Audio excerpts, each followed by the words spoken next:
வணக்கம் ஃப்ரெண்ட்ஸ். இன்னைக்கு நம்ம என்ன படம் பார்க்க போறோம்னா, கிறிஸ்டியன் பேல் நடிப்புல வெளிவந்திருக்கிற அந்த பிரைட் மூவியோட ரிவ்யூ தாங்க பார்க்க போறோம். இந்த படத்தை மேகி கில்டென்ஹால் டைரக்ட் பண்ணியிருக்காரு. இது ஒரு ஹாலிவுட் படம்.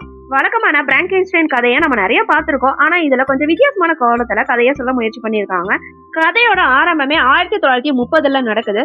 சிகாகோ நகரத்துல இருக்கிற ஒரு மது விருந்துல ஜடா அப்படிங்கிற ஒரு பெண்ணு ஒரு கேங்ஸ்டரோட தப்பான செயலை வெளியே சொல்றாங்க.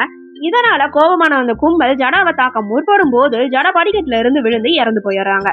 இன்னொரு பக்கம் டாக்டர் பிராங்கென்ஸ்டைன் மூலமா உயிர் கொடுக்கப்பட்ட ஒரு பர்சன் தான் பிராங்க். தனக்குன்னு ஒரு பெண் துணை வேணும் அப்படின்னு ஆசைப்படுறாரு. அதுக்காக டாக்டர் காலனியாவை தேடி வராரு. இறந்து போன ஜடாவோட உடலை எடுத்துட்டு வந்து அவங்களுக்கு மறுபடியும் உயிர் கொடுங்க அப்படின்னு சொல்றாரு. உயிர் வந்ததுக்கு அப்புறம் ஜடாக்கு அந்த பழைய நினைவுகள் எதுவுமே ஞாபகம் இல்ல.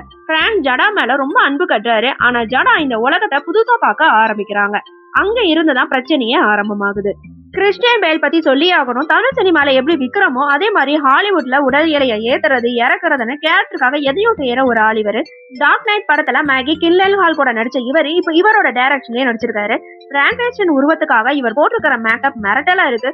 ஒரு காட்சியில ஜேக் நேர்ல பார்த்த சந்தோஷத்துல பேசுறதும் அடுத்த நிமிஷமே கோபமா மாறுறதுன்னு தன்னோட நடிப்பு திறமைய நிரூபிச்சிருக்காருன்னே சொல்லலாம். ஜடாவா நடிச்சிருக்கிற நடிகையும் ரொம்ப சிறப்பாவே நடிச்சிருக்காங்க. உயிர் வந்ததுக்கு அப்புறம் ஒரு குழந்தை போல உலகத்தை பாக்குறதும் அதுக்கப்புறம் ஒரு போராளியா மாறுறதுங்கிறது எல்லாமே அருமையா இருக்கு. இயக்குனர் மேகி ஒரு பழைய காலத்து உணர்வை கொண்டு வர 1930களோட கலாச்சாரத்தை ரொம்ப நேர்த்தியாவே காட்டியிருக்காரு. கேமரா ஒர்க், பின்னணி இசை எல்லாமே அந்த காலத்துக்கே நம்மள கூட்டிட்டு போற மாதிரிதான் இருக்கு. ஆனா படத்துல அங்கங்க சில வர பெண்ணிய கருத்துக்கள் ஓவர் டோஸ் ஆகி படத்தோட விறுவிறுப்பை கொஞ்சம் கம்மி பண்ணுது. படத்தோட கிளைமேக்ஸை நோக்கி போற நேரத்துல ஜடா ஒரு சுதந்திரமான பெண்ணா மாறுறாங்க. பிராங்க் அவங்க மேல வச்சிருக்கிற அன்பு ஒரு கட்டத்துல பிடிவாதமா மாறுது. ஜடாவை தப்பா நினைக்கிறவங்கள பிராங்க் ரொம்ப கொடூரமா தாக்குறாரு. அந்த சண்டை காட்சிகள் எல்லாமே படத்துல ரொம்ப பரபரப்பாவே படமாக்கப்பட்டிருக்கு. கடைசியில த பிரைட், அதாவது ஜடா யாருக்காவும் அடங்கி போகாத ஒரு பொண்ணா மாறுறாங்க. அதுக்கப்புறம் ஒரு எமோஷனல் டிராமாவா படம் முடியுது.